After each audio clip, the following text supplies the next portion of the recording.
Entonces, para obtener el B interno es sencillo porque es equilibrar el momento que produce esta cupla, ¿m? BI efectivo por L interno es la cupla, equilibrado por otra cupla o por otro momento que es B interno por A sobre 2, es decir, está en el baricentro hasta la mitad, más T sobre 2. Como esto es B sobre 2 y esto es A más T sobre 2, los números 2 se simplifican y queda esta fórmula de aquí, que está en el reglamento. Para la determinación del valor del corte ideal efectivo, hay rangos de utilización, digamos. Cuando la esbeltez efectiva es menor a 30, la fórmula para determinarla es esta de acá. Cuando está entre 30 y 60, el valor para la fórmula para determinarlo es este que está acá. Y cuando es mayor a 60, la fórmula para determinarlo es esta que está acá. Vemos que acá aparece C sub P, pero debemos recordar que C sub P el C sub P que debemos utilizar en esta fórmula es el del pandeo según el eje Y, es decir, es C sub P y guión I, que habíamos calculado que no era nuestro C sub P definitivo en nuestro caso. Nuestro C sub P definitivo en nuestro caso era C sub P MM, el del eje material. Muy bien. Nuestra esbeltez efectiva es 79, es mayor a 60, por lo tanto corresponde la última fórmula. Calculamos con el C sub P y I, es importante remarcar esto, y nos da 1274,19. La fórmula del corte interior o del corte interno al que estará sometida la presilla es la fórmula que habíamos visto. El interno habíamos dividido nuestra columna en 6 campos, por eso es 500 milímetros, y nos termina dando 3344,66. Luego, sobre cada presilla dijimos que íbamos a desdoblar este valor de B interno que está en el baricentro de la sección y que luego llevamos la mitad a una presilla, la presilla posterior, y la otra mitad a la presilla anterior, por lo cual lo dividimos por 2 y ese es el valor que nos da 1672. Muy bien, para definir el clavo a adoptar tenemos una cosa que está fuera de nuestras normas porque el reglamento no nos impone ningún, ninguna restricción con respecto a colocar clavos en la misma sección. Vamos a volver al dibujo anterior. A ver, vamos a volver a este dibujo que tenemos aquí.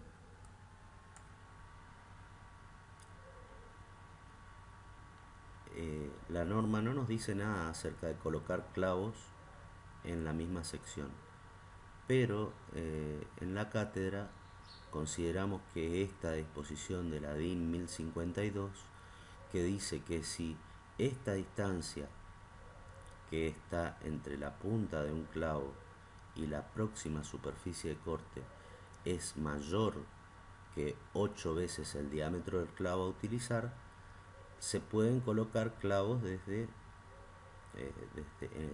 ambos lados de una sección.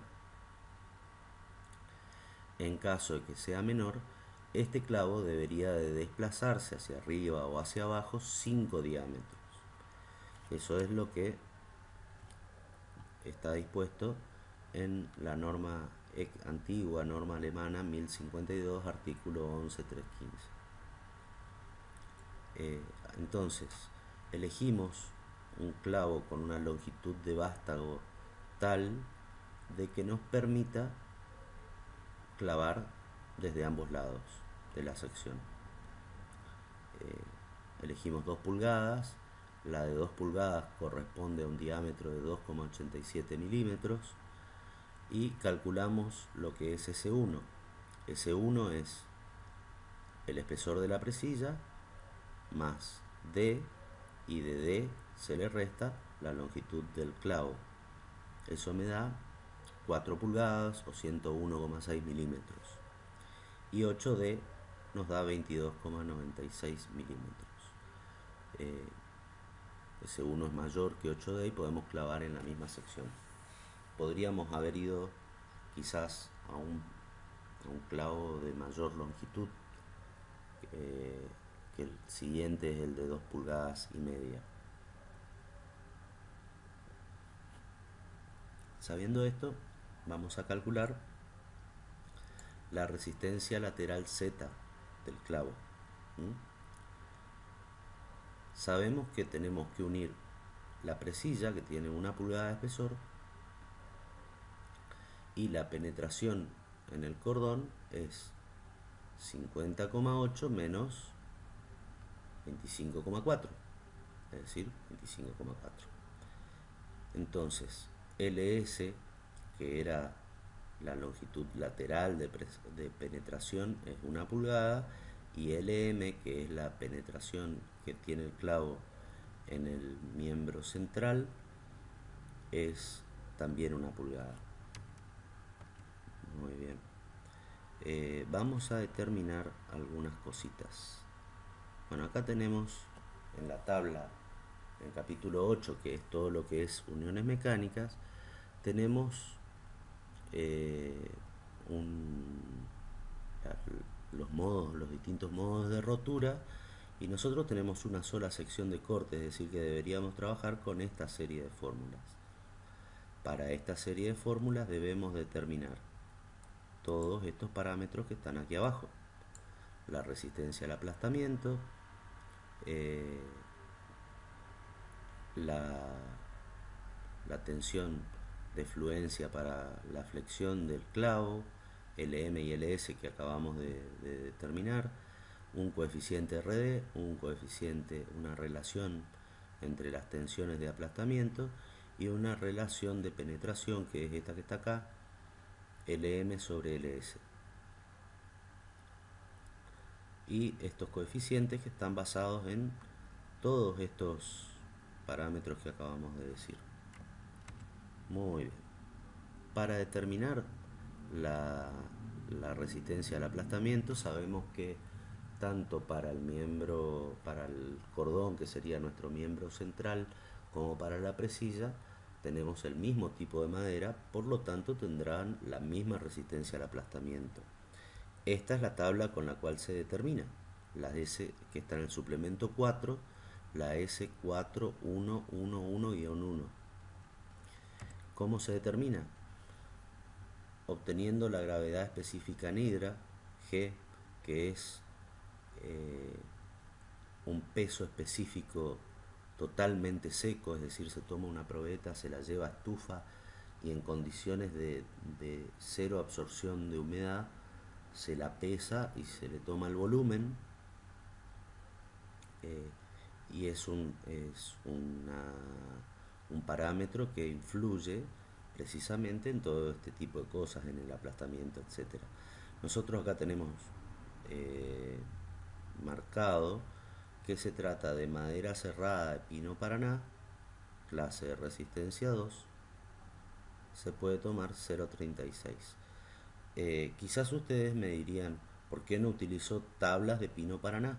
Porque estamos hablando de espesores menores a 50 milímetros.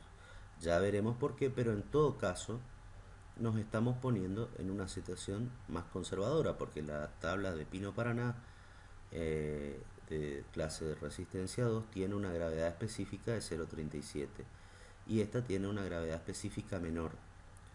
¿Y eso en qué influye? Influye en lo siguiente: estamos teniendo para 0,36 17,5 newton milímetros cuadrados de tensión de aplastamiento, y si utilizáramos 0,37 obtendríamos un valor mayor, ligeramente mayor, pero mayor. Es decir, nos estamos poniendo en la peor condición.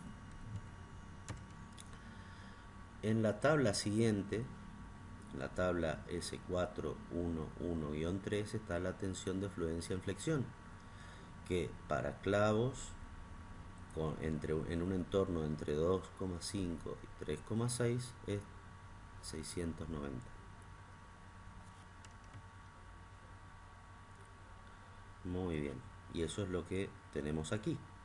Para G igual a 0,36, aquí están los dos valores de F sub EM y F sub ES, son iguales, y tenemos este valor de acá.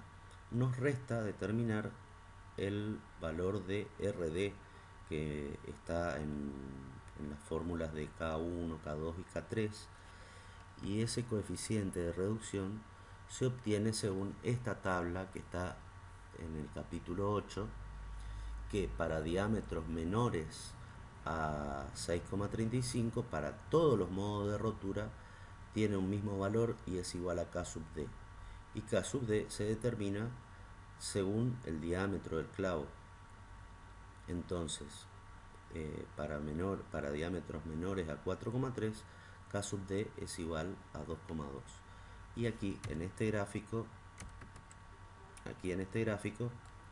tenemos lo que mencionábamos antes acerca de la longitud de penetración LS, esto sería nuestra presilla, y LM, cuánto penetra el clavo en lo que es nuestro cordón de la columna. Volviendo a nuestras fórmulas y volviendo a nuestra resolución, vemos que el coeficiente RE, como dijimos, el coeficiente de reducción era 2,2 y RE, por ser iguales las tensiones de aplastamiento, es igual a 1, RT, por ser iguales las penetraciones, es igual a 1, entonces se calcula. Muy bien, este procedimiento no hace falta que lo explique, están las fórmulas en el reglamento, hay que hacerlas todas. Estos son nuestros valores, y de los 6 modos de rotura que estamos calculando, el modo de rotura 4, que si mal no me equivoco es el que corresponde a la... déjenme mirar un poquito, es el que corresponde a la rotura por flexión del clavo. Exacto, es la que tiene que ver con la rotura por flexión del clavo, es decir, el clavo se va a flexionar y se va a producir por una interacción entre la flexión y el aplastamiento, pero ese es el modo de rotura. Muy bien, nuestro Z es 237,53.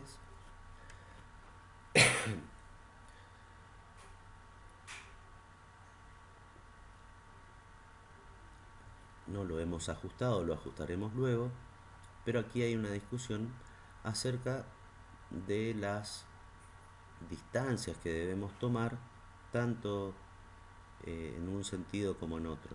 Y aquí tenemos una situación particular, porque lo que para la presilla, las presillas tienen las fibras en este sentido horizontal, mientras que los cordones tienen las fibras en el sentido vertical.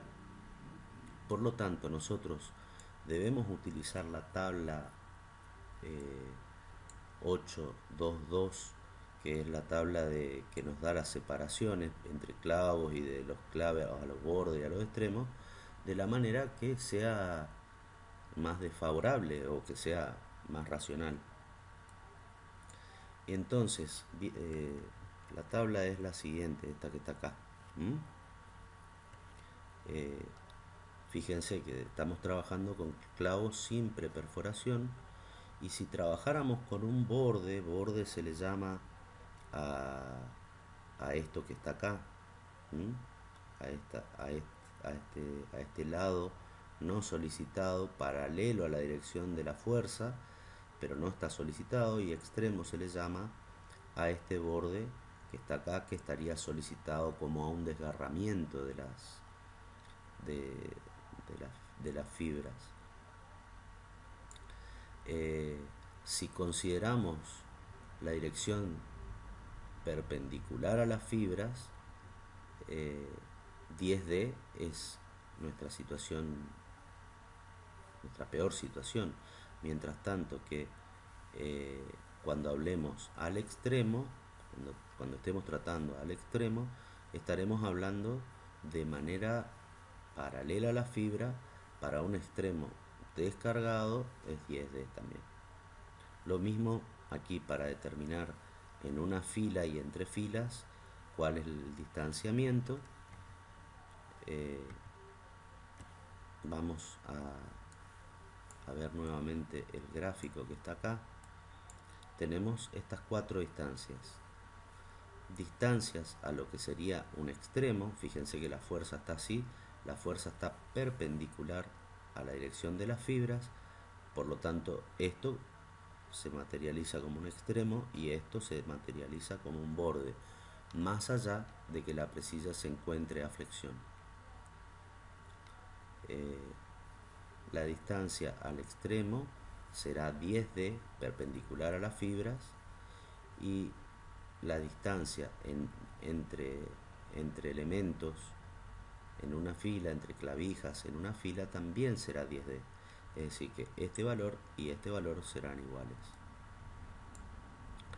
Las distancias que hay a un borde descargado de la presilla, que sería este, consideraremos que es un borde descargado, es igual a 10D, y entre filas 5D.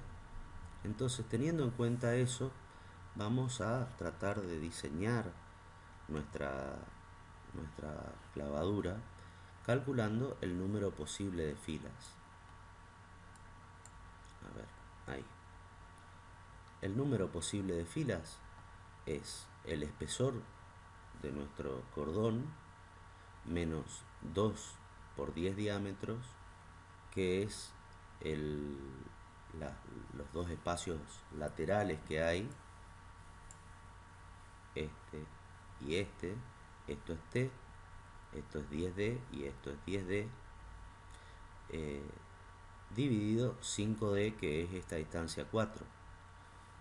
Eso nos dará el número de espacios. Por lo tanto, le debemos sumar 1 para que nos dé el número de filas. Hecho el cálculo, nos da 1,42 como máximo. Entonces adoptamos una sola fila. Aquí ajustamos la resistencia lateral del clavo con el coeficiente C sub D, C sub M, C sub T. El coeficiente de grupo para diámetros pequeños es igual a 1, y este coeficiente de clavado oblicuo es igual a 1 porque no se clava oblicuamente. Este es el valor que obtenemos, 190,03. Entonces, por cara, nosotros vamos a tener un cierto número de clavos necesarios, que es el esfuerzo, el B interno por cara, dividido Z'. Eso nos da 8,799. Debemos adoptar 9 clavos, y entonces número de columnas por cara, o la cantidad de elementos que tendrá esta fila, serán 9 columnas. Calculemos la altura necesaria de la presilla. La altura necesaria de la presilla nos da 287 milímetros. Hecho el cálculo para la cantidad de elementos menos 1, es decir, el número de espacios distanciados 10 diámetros más los 2 diámetros del extremo, nos da 287 milímetros. Habíamos dicho que como mínimo, por el predimensionamiento, la altura de la presilla mínima debía ser 254. Adoptamos entonces 12 pulgadas, que es una escuadría comercial muy difícil de conseguir, y vemos que es una altura alta, es una altura grande. para mejorar este dimensionamiento podemos eh, aumentar la relación, perdón, disminuir la relación D sobre T o disminuir el diámetro del clavo, lo cual nos daría quizás dos alineaciones y nos permitiría compactar más la sección. Obtendríamos obviamente más clavos, pero podría ser más compacta. En vez de que sean 9 columnas, podríamos obtener 5, pero en dos dispuestas, o sea, 10 clavos dispuestos en dos filas. Aquí está lo que hablábamos antes. Para la verificación a la presilla, a la flexión, los valores de referencia pueden ser tomadas tanto de lo que el reglamento marca como tablas de madera, de pino o madera aserrada, ya que el valor del espesor nominal es 50 milímetros, pero cuando nosotros vamos a la tabla que da los valores para tablas de madera, vemos que para la flexión nos dice que es una flexión de plano, es decir, de esta manera, ¿sí? La flexión es así. En cambio, para madera cerrada es la flexión puesta así, de canto. Como es nuestro caso, nosotros tenemos una flexión de canto y no una flexión de plano. Como todavía no tenemos ningún parámetro, no tenemos todavía ni lo vamos a tener, no se tiene otra herramienta de criterio para decir, así como hicimos con el valor G, aquí también utilizamos la tensión más conservadora, que está en la tabla S11, que está acá. Para esta determinación debemos adoptar el valor de FB, que es 4,4, tensión de flexión. Fíjense, aquí está la nota al pie que les mencionaba, y la tensión de corte, que es 0,5, y L mínimo, que es 4200, para el tipo de madera y clase de resistencia que estamos trabajando. Fíjense que para ajustar FB, que es la tensión de flexión, tenemos todos estos parámetros que están acá, que es parámetro de duración de la carga, servicio, temperatura, estabilidad lateral del miembro flexionado, C sub F, que es el coeficiente de forma, y C sub R, que es el coeficiente o el factor de repartición de cargas. Mientras que para ajustar la tensión de corte FB, solamente por C sub D, C sub M y C sub T. El mínimo ya lo habíamos visto, pero debemos ajustarlo de nuevo porque los valores son distintos.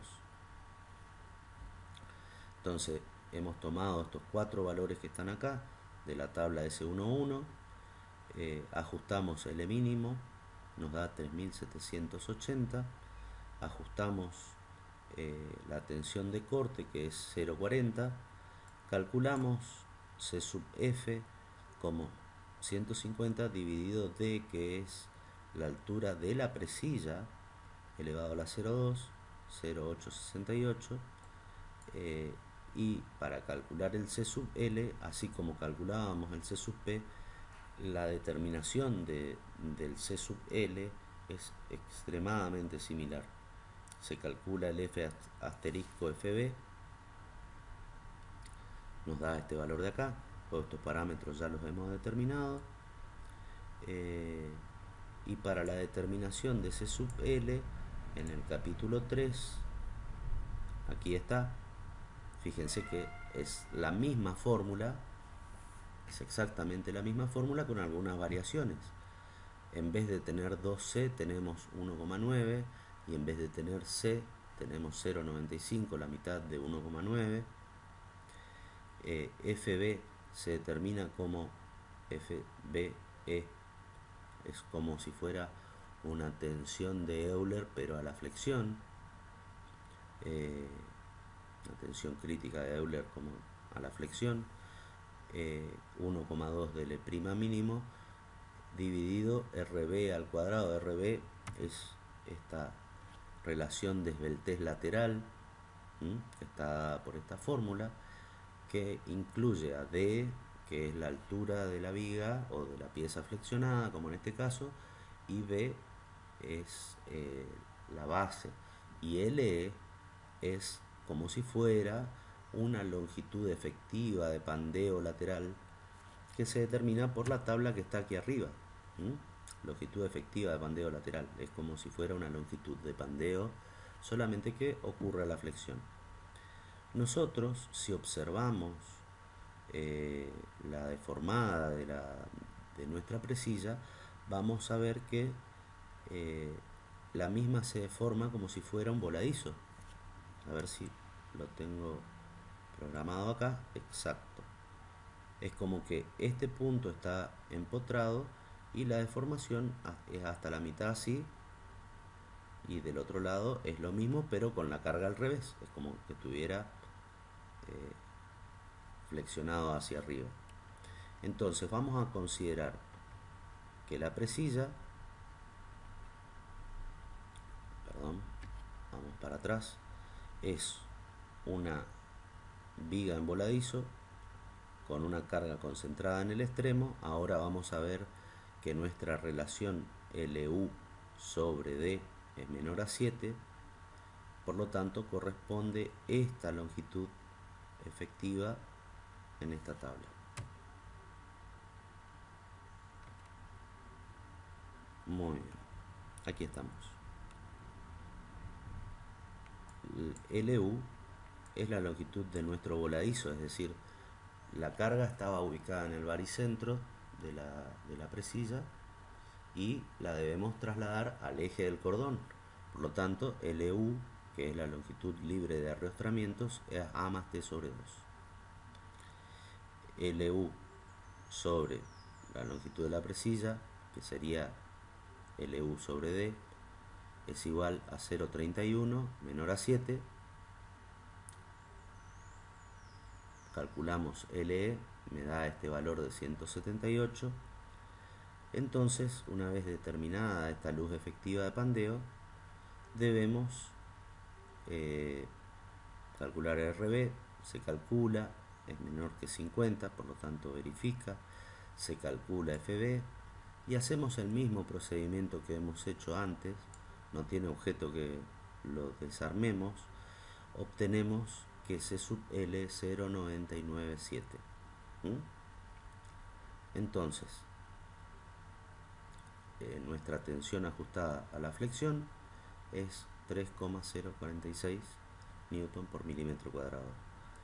El momento flector que actúa es el corte interior por cara por el brazo de palanca, que es la distancia entre el baricentro y el eje del cordón, esto que está acá, A más T sobre 2. Eso nos da este valor de momento. La sección resistente de la presilla es el espesor por la altura al cuadrado sobre 6, nos da esto. Y la tensión de trabajo es la fórmula del espejo, M sobre W, que el reglamento le llama S al momento resistente, me da 0,405, está en súper buenas condiciones. Y luego haremos la verificación de la presilla a corte. Para el cálculo de la tensión de trabajo aplicamos la fórmula de Collignon, que dice que para secciones rectangulares la tensión de trabajo máxima es 3 medios del corte actuante en la sección dividido el área. Eso nos da 0,324, que es menor que el valor límite de 0,40 que habíamos calculado, con lo cual nosotros hemos terminado el dimensionamiento también de la presilla, hemos controlado todo y hemos calculado la clavadura que teníamos que calcular, y con esto damos por finalizada esta clase.